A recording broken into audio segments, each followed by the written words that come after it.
Hi everyone. Welcome to this event. I think it's the first Metaverse specific event I am participating in, so it's a bit of a milestone. Quick step back. SC Ventures. SC Ventures is a little baby, really. We set ourselves up 4 years ago, 2018. Think of us as a predominantly a startup that incubates startups. So set up with a mission to rewire the DNA in banking, as we call it, with a conviction that the banking DNA had to be rewired, that there was an element of technology, but that it was a lot about the DNA, about people, culture, mindset, and doing things a little differently.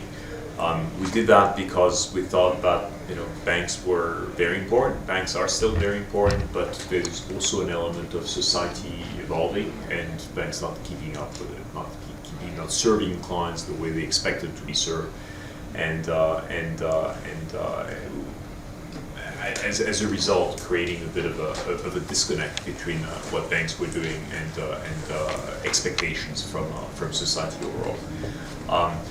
So in our mind, rewiring the DNA of banking had to do with doing things differently, implementing other business models, using. You all hear me, or we can hear. Can you hear? All right. Oh, sure.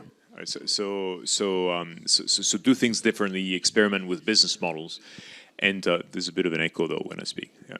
And the other conviction was that in order to do this on the platform of a large established banking institution as is uncharted, we were going to do it as a combination of working both inside and outside the bank. So inside the bank is a lab where we engage with fintechs, do proofs of concept, run an intrapreneur program, and outside the bank is where we build ventures that are all separate companies, startups I was referring to. Which we incubate from very early stage, and hopefully will all become very successful over time. We deploy a bit of capital as well, but only in partners we work with, be it in the context of the bank or in the context of the companies which we incubate. To date, 30 ventures in incubation, 10 of which are in the public domain and scaling, another 10 on the back of them testing will launch commercially very soon, and another 10 at very early stage. And 20 partners, 20 portfolio companies in which we hold minority stakes. So that's SC Ventures in a nutshell. We really believe in a number of themes, right? So there's a number of themes that we think are relevant to the world today, and therefore banking and society.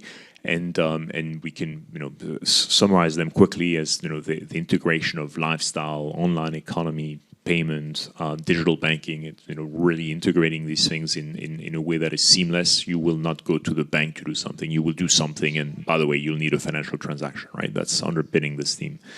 Another theme is around the forgotten middle, SMEs, world trade, supply chains. Very topical today in the midst of what's upcoming energy crisis and food crisis, and times being really tough for small companies that are the engine of growth. And so conviction that we as financial institutions should do more and do better to serve them and enable them essentially. So world trade, supply chains is another theme. And then last but not least, digital assets. Digital assets are here to stay. And the conviction is that I'm not saying Bitcoin's going up or down. I may have a view, but it doesn't matter. I'm not even saying that Bitcoin is here to stay. I also have a view, but it also doesn't matter. What I'm saying is that digital assets are here to stay. And therefore, institutional adoption is over time inevitable, broader adoption is also inevitable. However, for this to occur, we also believe that we have to build a safe, robust infrastructure at what we call institutional grade, bank grade. And so we set out to build a bank grade infrastructure for example, custody of digital assets, for exchange and trading of digital assets. And obviously stay tuned for more of these ventures. And the way we think of this is an ecosystem of companies, partners, including the bank over time, which is a lot more powerful when we plug the pieces into each other than when we take every piece on its own. So, and make no mistake, every one of our ventures has to make commercial sense on its own. They have everything we do has to be commercially viable, but the combination of all these commercially viable pieces is, in our mind, infinitely more transformationally powerful than when taken on its own. And so that's what we set out to build. Moving on to the metaverse. So the metaverse is obviously a subset of the digital assets theme. It can be anywhere from a huge market opportunity, 3 trillion, 8 trillion, 15 trillion, whatever currency, tradable or not, to something very spooky with parents. Those who have kids here are a little scared that kids would be in a different universe, never come back to the dinner table, and it's ruling our lives and controlling them. So two completely utopian and dystopian extreme views of what the metaverse could be, and part of, I guess, what we're saying is let's demystify this a little bit. We are in the metaverse a lot these days without knowing. Anyone with a child playing Minecraft has experienced the metaverse. That child will have bought a sword and a shovel. They're expensive, charged directly to your credit card. Thank you very much. And it's that too is an aspect of the metaverse, meaning how we'll transact on it. I'm going to come to this in a second. If you're riding a bicycle and do this in-house, you have a 2D version of the metaverse, probably in virtuality, et cetera, et cetera. So you have a lot more metaverse around you than we all think and quite appreciate. And the expectation is not that we will necessarily be imprisoned in a virtual reality and never come out of it. The expectation is, like online banking, like online shopping, like online experiences, that we will be coming in and out of physical virtual reality quite seamlessly without quite noticing it. The same way we're in a restaurant today and our lunch partner goes to the restroom and we'll check Instagram, or did we have any message on WhatsApp or whatever. And it's a sort of coming in and out like we do with Web 2. We will do this with Web 3. The other thing we're saying is that we are at very, very early days of what's going on. So in other words, if you think of the early days of the web, I was reflecting on it over lunch. Does anybody know how the web was invented? Ed, you can't say, but the web was invented for the purpose of nuclear physical, fundamental nuclear research at the CERN in Geneva. No computer had the computing power to do the calculus, but the research required at the time for in the accelerator of particles, and so we built a network of computers, and that was the web. The reality, however, is for a long time the web had one use case, and it was the most commercially viable use case was really adult entertainment. Followed by gaming, and it took a while for people to come up with really worthwhile use cases and build around this. However, what was happening at the time is we were building an infrastructure, the sort of infrastructure you completely take for granted, right? Which is you send an email, you don't ask yourself what happens when you click send. Does anybody? I'm not going to go into this one, but when you click send on your email, a bunch of things happen. You don't even think about it. In a similar way that we predict that you will not be thinking about blockchain in the future when you're actually on the chain to transact or exchange information. And today, obviously, we've come a long way with the infrastructure which was developed in the early days of the web. Web 2 is omnipresent; it's part of our lives. We're not sure how we could live without it. Even a short break is difficult. The prediction is this is exactly what's going to happen to the metaverse. So the metaverse today is built for gaming. Gaming is a really important use case. There's a lot of gamers in the world, and it's also a lucrative use case, which justifies lots of investments. The investments go into infrastructure. I bifurcate the infrastructure in two parts. One is whatever enables low latency, which you need for good quality games. So you need edge computing, you need 6G, you need all this is being invested in. predominantly because it, it's what it takes for good experience gaming. And then the other thing is VR hardware, so goggles and suits and the kind of things which will be required for total immersion in reality. And so we're developing this. I think we all have very little idea of the use cases that will be built on the back of this, right? It starts with gaming, and then we'll see. And so we set out to learn and research it, and that's why we SC Ventures, Sen Uncharted, bought a bit of land in the metaverse. Initially we bought 9 blocks. We are building 4 out of 9 for the time being, and the objective really is to learn by doing, and design the space. Now, for most people in the metaverse, it's been a branding experience. Interesting. This is frankly what you see when you see our little trip. And, it's enjoy it. It's nice. It's kind of fun.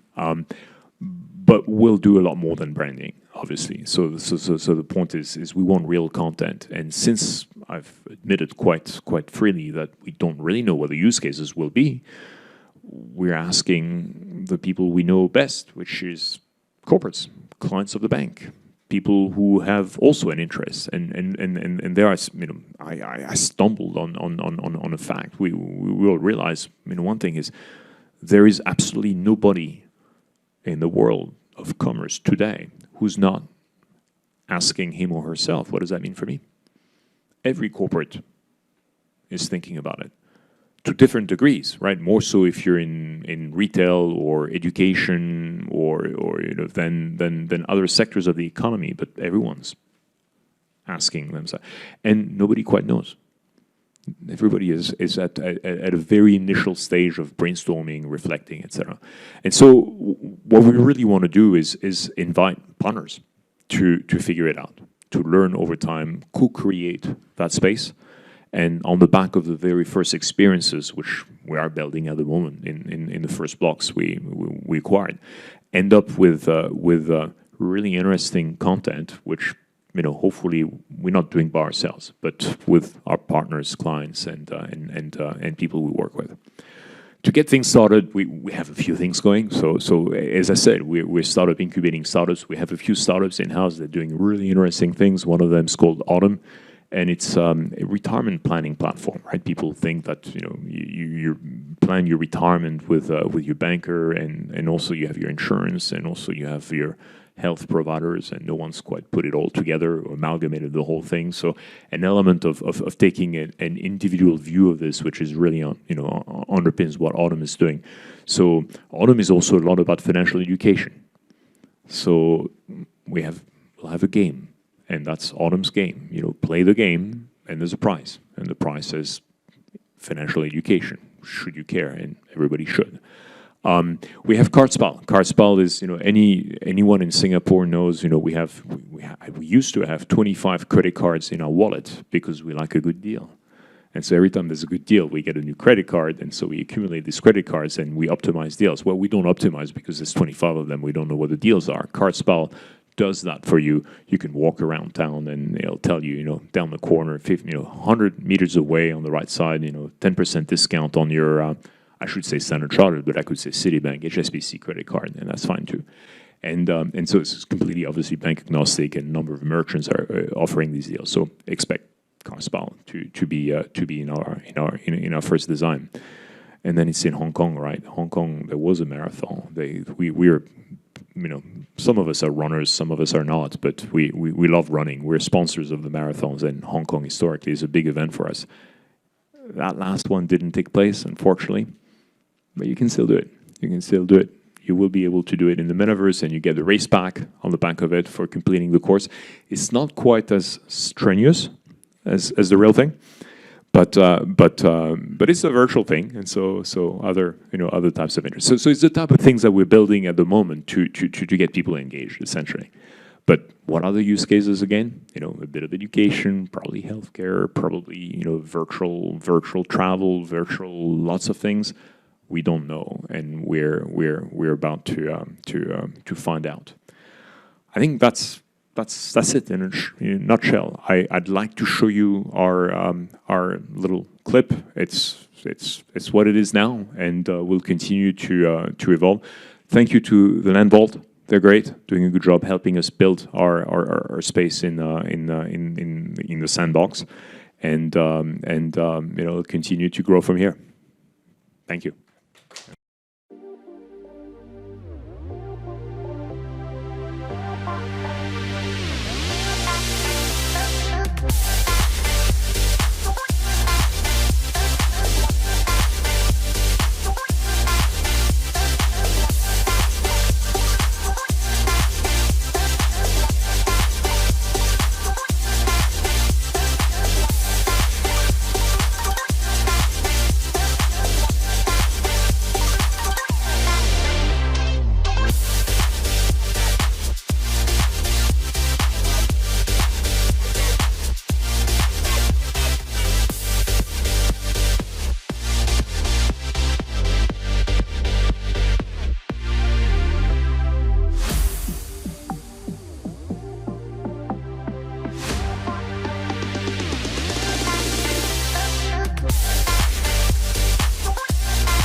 Thank you. As I said, it's a start. It's a little game. It's a start. It looks cool. There'll be a lot more coming. Stay tuned.